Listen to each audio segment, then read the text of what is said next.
नवाज शरीफ यांची पंतप्रधान पदावरून उचलबांगडी केल्यामुळे पाकिस्तानमध्ये लष्कर पुन्हा प्रबळ होऊन राजकीय अस्थिरता निर्माण होऊ शकते अशी शक्यता परराष्ट्र संबंधाचे अभ्यासक सुधींद्र कुलकर्णी यांनी व्यक्त केली।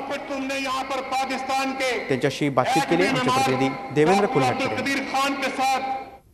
सुधींद्र कुलकर्णी सर सध्या आपल्यासोबत आहेत, आपण त्यांच्याशी बातचीत करतोय। सर, पाकिस्तानच्या सुप्रीम कोर्टाने दिलेल्या निर्णयानंतर नवाज शरीफ यांनी पंतप्रधान पद सोडलेलं आहे।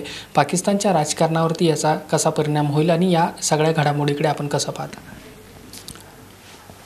आजची जी घटना आहे ती पाकिस्तानच्या लोकशाहीच्या इतिहासात एक खूप महत्त्वाची घटना आहे।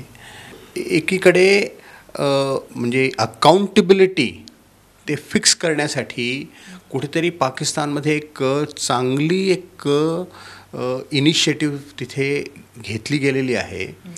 म्हणजे इंडिपेंडन्स ऑफ ज्युडिशरी ही आज तिथे प्रस्थापित झालेली आहे। ही चांगली गोष्ट आहे, परंतु याचा एक दुसरी बाजू अशी आहे की राजकीय अस्थिरता निर्माण होण्याची खूप प्रबळ शक्यता आज निर्माण झालेली आहे।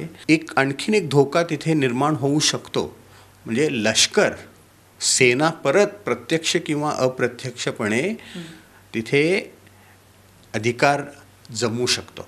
सर, भारत पाकिस्तान जे संबंध सध्या तणावाचे पाहायला मिळतात आहे, तर भारताच्या दृष्टीने ही जी घडामोड झालेली आहे पाकिस्तानमध्ये ती महत्त्वपूर्ण आहे किंवा भारताच्या दृष्टीने कसं बघता येईल याकडे? भारत पाकिस्तानच्या संबंधांच्या दृष्टीने बघायला गेलं तर नवाज शरीफ हे भारताबरोबर चांगले संबंध व्हावेत या पक्षाचे होते आणि त्यांनी प्रयत्न पण केलेला आहे।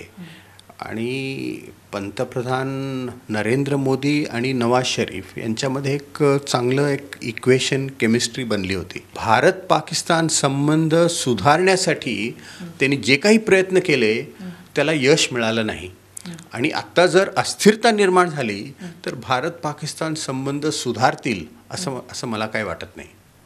धन्यवाद सर, ही सगळी बातचीत केल्याबद्दल।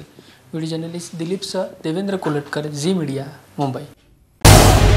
झी 24 तास रहा एक पाऊल पुढे।